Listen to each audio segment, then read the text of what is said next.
ओम शांति। साकार मुरली 19 जून 2021। मीठे बच्चे, तुम महान सौभाग्यशाली हो, क्योंकि तुम्हें भगवान वह पढ़ाई पढ़ाते हैं जो अब तक किसी ऋषि मुनि ने भी नहीं पढ़ी। प्रश्न: ड्रामा की कौन सी भावी तुम बच्चे जानते हो? दुनिया के मनुष्य नहीं। उत्तर: तुम जानते हो, इस रुद्र ज्ञान यज्ञ से विनाश ज्वाला प्रज्वलित हुई है। अब सारी पुरानी दुनिया इसमें स्वाह हो जाएगी। यह भावी कोई टाल नहीं सकता। यह ऐसा अश्वमेघ अविनाशी रुद्र यज्ञ है जिसमें सारी सामग्री स्वाह होगी। फिर हम इस पतित दुनिया में नहीं आएंगे। इसे ईश्वर की भावी नहीं, ड्रामा की भावी कहेंगे। गीत। मुखड़ा देख ले प्राणी। ओम शांति। तुम बच्चे भी मनुष्य हो। यह मनुष्यों की सृष्टि है। इस समय तुम ब्राह्मण धर्म के मनुष्य बने हो। बाप शिक्षा देते हैं आत्माओं को। आत्मा को अभी अपने स्वधर्म का पता है कि हम आत्मा इस शरीर को चलाने वाली है। आत्मा का यह रथ है। जैसे बाप इस रथ पर आकर सवार हुए हैं, तुम्हारी आत्मा भी इस रथ पर सवार है। सिर्फ आत्मा को यह ज्ञान भूल गया है कि हम आत्मा शांत स्वरूप हैं। हमारे रहने का स्थान ही मूल वतन में है। यह शरीर हमको यहाँ मिलता है। ऐसे ऐसे अपने साथ बातें करनी है। बाप कहते हैं तुम आत्मा शांत स्वरूप हो। अगर तुम चाहो हम शांति में बैठें तो अपने को आत्मा समझ शांति धाम के निवासी समझो। थोड़ा समय शांति में बैठ सकते हैं। मनुष्य शांति ही मांगते हैं। मन को शांति चाहिए, यह आत्मा ने कहा। परंतु मनुष्य यह नहीं जानते हैं कि मैं आत्मा हूँ। यह भूल गए हैं। एक कहानी भी है ना, रानी के गले में हार पड़ा था और ढूंढती थी बाहर। तो बाप भी समझाते हैं शांति तो तुम्हारा स्वधर्म है। बच्चों ने समझा है हम आत्माएं शांत स्वरूप हैं। यहाँ आई हैं पाठ बजाने। इन ऑर्गन्स से डिटैच हो जाते हैं तो आत्मा शांत है। आत्मा अपने स्वधर्म शांति में जितना चाहे बैठ सकती है। चाहो हम इस शरीर से काम ना करें तो शांत में बैठ जाओ। यह है सच्ची शांति।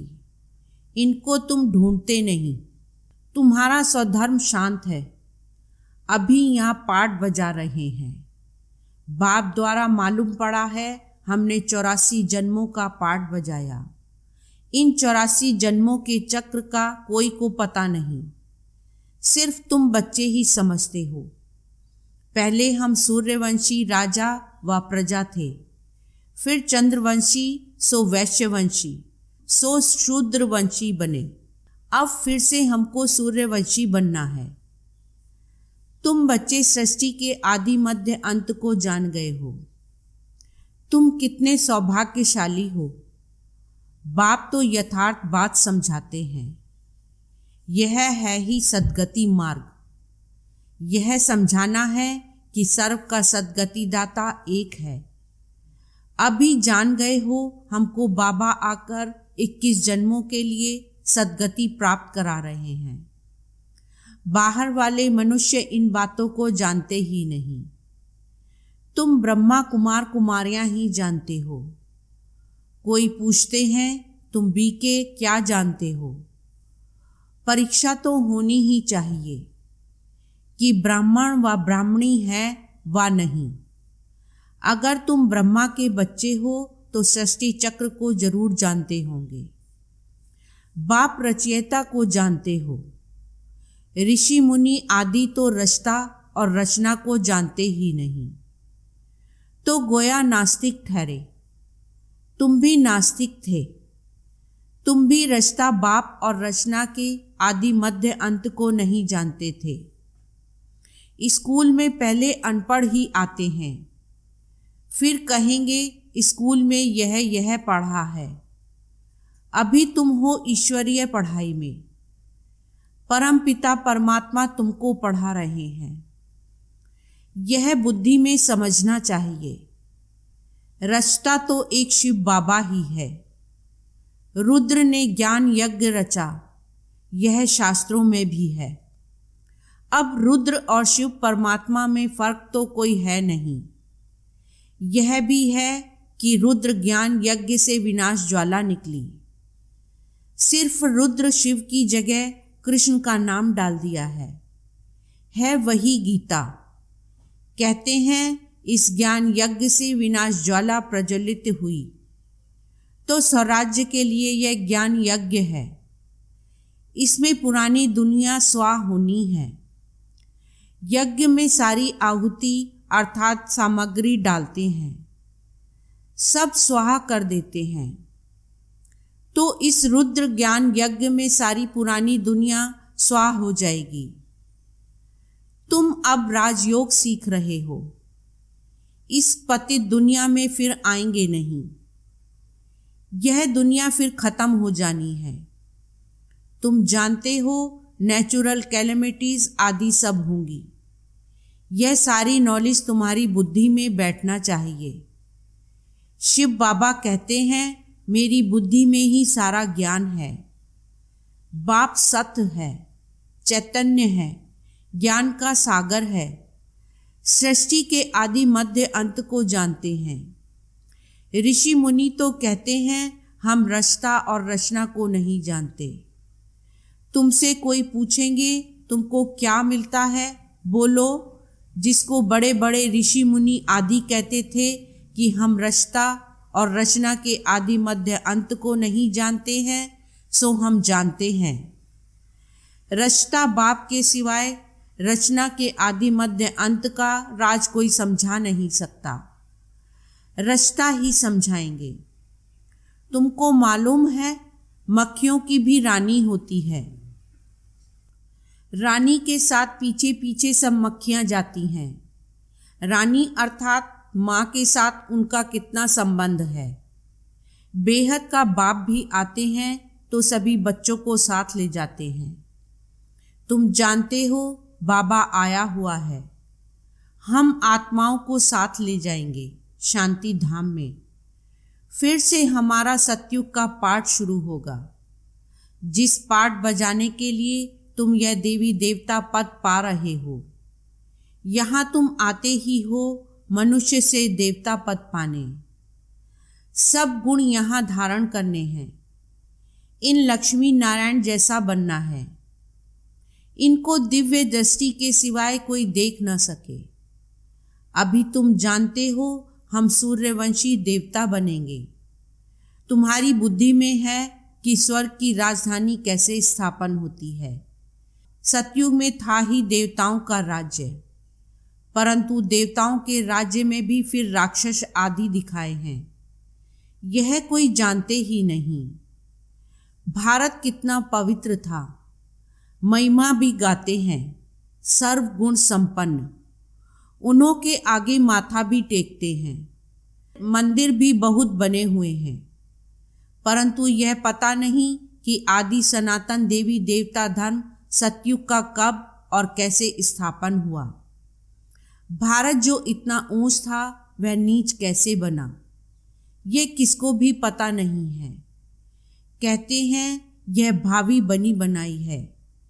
किसकी भावी है वह भी नहीं समझते। ड्रामा की भावी समझे तो समझ में आए। ड्रामा का रचयिता क्रिएटर डायरेक्टर कौन है, सिर्फ कह देते ईश्वर की भावी। ड्रामा कहने से ड्रामा के आदि मध्य अंत को जानना चाहिए। सिर्फ किताब पढ़ने से ड्रामा का पता नहीं पड़ सकता है, जब तक जाकर कोई ड्रामा देखे नहीं। जैसे अखबार में भी पढ़ा था, एक कृष्ण चरित्र का ड्रामा बना हुआ है, परंतु देखने बिगर कोई समझ थोड़े ही सकता है। देखेंगे तब समझेंगे ड्रामा में ये सब होना है। तुम बच्चे भी ड्रामा को अभी समझते हो। मनुष्य कहते हैं वर्ल्ड की हिस्ट्री ज्योग्राफी का यह चक्र फिरता रहता है, परंतु कैसे फिरता है यह किसको पता ही नहीं। नाम भी लिखे हुए हैं, सतयुग, त्रेता, द्वापर, कलयुग, फिर संगम युग। परंतु मनुष्यों ने समझ लिया है युगे युगे आते हैं। सतयुग त्रेता का भी संगम होता है, परंतु उस संगम का कोई महत्व नहीं है, वहां तो कुछ होता नहीं। यह बातें तुम जानते हो। सतयुगी सूर्यवंशियों ने फिर चंद्रवंशियों को राज्य कैसे दिया? ऐसे नहीं कि चंद्रवंशियों ने सूर्यवंशियों पर जीत पाई। नहीं, जो चंद्रवंशी का राजा होता है तो सूर्यवंशी राजा रानी उनको राज्य भाग्य का तिलक दे तख्त पर बिठाते हैं। राजा राम, रानी सीता का टाइटल मिलता है। किसने दिया? कहेंगे सूर्यवंशियों ने ट्रांसफर किया। अब तुम राज्य करो। जो सीन तुम बच्चों ने साक्षात्कार में देखी है, बाकी कोई लड़ाई आदि नहीं लगती है। जैसे किसको राजाई दी जाती है वैसे देते हैं। उन्हों के पैर आदि धोकर उनको राज्य तिलक देते हैं। वहां कोई गुरु गोसाई तो होते नहीं हैं। अब तुम बच्चों की बुद्धि में है हम दैवी स्वभाव वाले बनते हैं। सूर्यवंशी चंद्रवंशी राज्य में हम कितने सुखी होंगे। बाबा हमको दुख से निकाल सुख में ले जाते हैं और कोई सुखी बना ना सके। साधु लोग खुद भी चाहते हैं हम शांति धाम में जाएं। बाप कहते हैं मैं इन साधुओं आदि का भी उद्धार कर सबको शांति धाम में ले जाता हूँ। सन्यासी तो आते ही द्वापर में हैं। स्वर्ग में हम देवताएं ही रहते हैं, वहाँ भी सेक्शन अलग अलग हैं। सूर्यवंशियों का अलग, चंद्रवंशियों का अलग, फिर बाद में इस्लामी, बौद्धि, सन्यासी आदि जो भी आते हैं, सबका सेक्शन अलग अलग बना हुआ है। जब हम राज्य करते थे तो दूसरा कोई था नहीं। मूल वतन में भी ऐसी माला नंबरवार बनी हुई है। आदि सनातन देवी देवता धर्म वालों की है पहली बिरादरी, फिर और बिरादरियां निकलती हैं। यह बिरादरी है बड़े ते बड़ी और दूसरे जो धर्म स्थापक आते हैं सब उनसे निकले हुए हैं। तुम कहेंगे इस्लामियों की है सेकंड नंबर बिरादरी, फिर बौद्धियों की बिरादरी थर्ड नंबर, हम हैं फर्स्ट, बाकी हद की और छोटे छोटे तो लाखों होंगे। यहाँ तो मुख्य हैं 4 बिरादरियाँ। पहले पहले हम आते हैं, फिर इस्लामी, बौद्धि, क्रिश्चियन आदि आते हैं। अभी हम नीचे गिर गए हैं। हमको ही 84 जन्म ले पाठ बजाना पड़ता है। जो अभी लास्ट में हैं वही फिर फर्स्ट में होंगे। देवी देवताएं अब पतित होने के कारण अपने को देवी देवता कहला नहीं सकते। देवताओं को तो पूछते हैं, इससे सिद्ध है उन्हों के बिरादरी के हैं। सिख लोग गुरु नानक को मानते हैं, उनकी बिरादरी के हैं। सतयुग में पहला नंबर हमारी बिरादरी है, उनसे ऊंच बिरादरी कोई होती नहीं। हम ऊंच से ऊंच बिरादरी वाले हैं। हम सबसे जास्ती सुख भोगते हैं, फिर वही कंगाल बनते हैं। सबसे जास्ती दुखी यह हैं, कर्जा भी यह लेते रहते हैं। कितने साहूकार थे, अभी कितने गरीब हैं, सब कुछ गवा बैठे हैं। यह है ही दुख धाम। अब बाप फिर तुमको सुख धाम का मालिक बनाते हैं। बाकी सब चले जाएंगे शांति धाम। आधा कल्प तुम सुख भोगते हो, बाकी सब शांति में रहते हैं।